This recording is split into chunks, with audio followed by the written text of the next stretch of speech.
Hey YouTube, Motor Racing Network, Steve Post, another great diecast review show and a fascinating and fun race at Pocono on Monday afternoon. Alright, I want you sitting there watching our YouTube video. We're trusting you on this. Raise your hand if you had the first rookie of 2016 to win a race as Chris Buescher. Raise your hand. Yeah, I don't think so. I don't think any of us did. We've talked so much about the rookie class this year with Chase Elliott and with Ryan Blaney. Brian Scott also in the rookie class.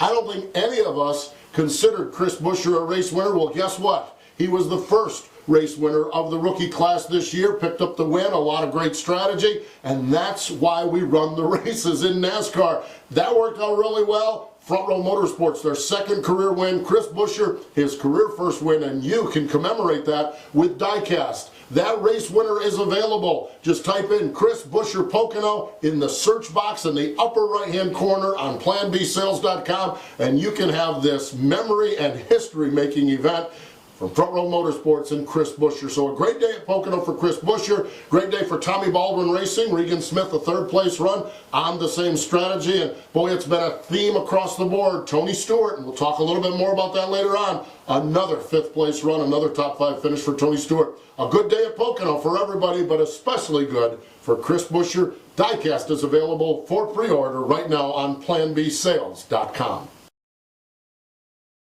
It's time to review some diecast, and we just received these, and they are something special. NHRA, we love NASCAR, we love NHRA, we love sprint car racing, and look at these from AutoWorld. They are absolutely beautiful. We can't wait. The stars of NHRA are coming back to Charlotte in September to kick off their countdown to a championship, and it won't be long, and we'll be hearing all the horsepower here in the Charlotte area. But look at these cars that AutoWorld has put out. The 2016 Matco Tools NHRA Top Fuel Dragster for Antron Brown. It is available. We have a few of those in stock. They will sell out. So if you want one, you better get it right now. And you can see the link right there on the screen. We've got that from Antron Brown and the Sarge, Tony Schumacher, the U.S. Army NHRA Top Fuel Dragster. This is an absolute beautiful machine. And what AutoWorld does with these dragsters is absolutely amazing. We showed you some funny cars a few weeks ago as well. And we do have some of the legends of the quarter mile there as well. So really, really cool stuff. So we're talking NHRA. We're talking Top Fuel Dragsters this week with the diecast review. This one Antron Brown, this one Tony Schumacher. Go to planbsales.com, type in NHRA, and you don't know what you're going to see, but it is going to be really, really cool. You can check all the NHRA diecast that we have available at planbsales.com.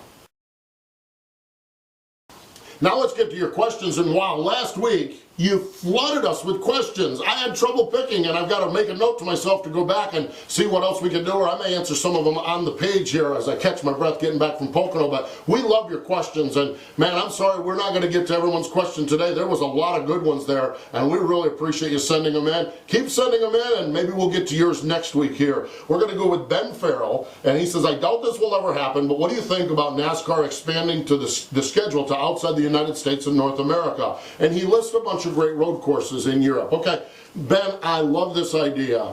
I don't think there's a chance in the world it's going to happen, but I love your idea. I really enjoyed when we took the Xfinity Series to Montreal and took it to Mexico City. I was on all those broadcasts with Motor Racing Network, and I loved every one of those trips. But the reality of it is expansion right now in NASCAR. If we look back even just to last week at Indianapolis Motor Speedway, where ticket sales were soft, to put it mildly, I'm not sure we're looking at expanding anything. Great idea, great concept, and there is a NASCAR Stock Car Touring Series, NASCAR Europe, that does run some of those great road courses, but I don't think we're going to see the stars of our NASCAR doing that anytime soon. I'm with you. I would love to see it, but I just don't see it as feasible right now. We need to take care of business back here at home and keep ticket sales moving in the right direction. And some places it's pretty good. Pocono, Sunday, had we not got rained out, they were set for a massive crowd, biggest crowd they've had in more than 5 years at Pocono, so we were looking good there, but we need to get them all shored up here on the continent, North America, and here in the United States with the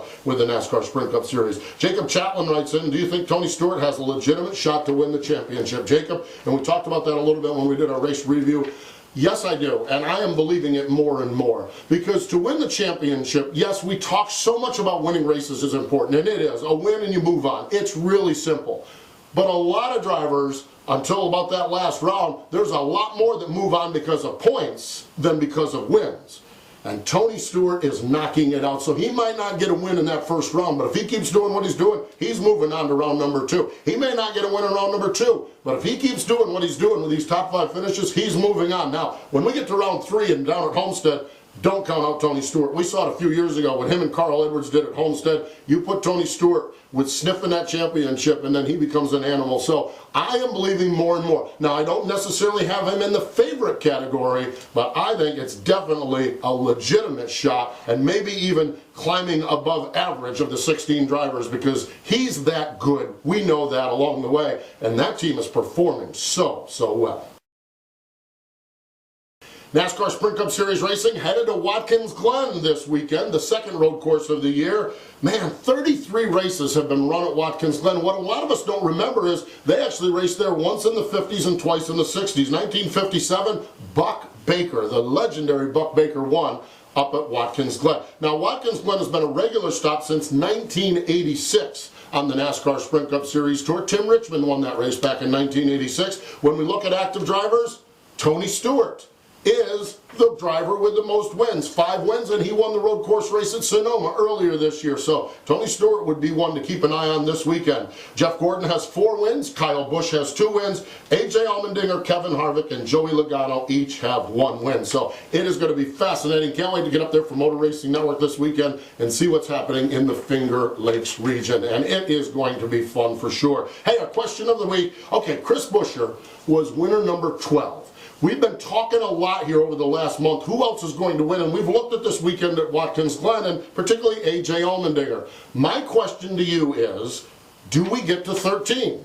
And if we get to 13, who is it? We talked about AJ Allmendinger at Watkins Glen. I'm telling you, I'm keeping an eye on Ricky Stenhouse Jr. at Bristol. He is really good there. But does Chase Elliott or Austin Dillon or Kyle Larson, who are really performing well, win? So the question is, do we get to 13? And if we get to 13, who is it? That's what we're looking for, our question of the week. Great diecast deals, apparel deals, souvenirs, collectibles, all of those are available. NASCAR diecast and NHRA diecast, as well as sprint cars and Indy cars. All of it available at planbsales.com. We love that you guys are getting involved with us here on YouTube. We have the comments below. Feel free to mention your comments here. Follow us on Twitter at PlanBSales, and we'll keep you informed on what we have. And please get some back and forth conversation going, because we love talking racing and love talking with you race fans out there, and we appreciate the business you do give us.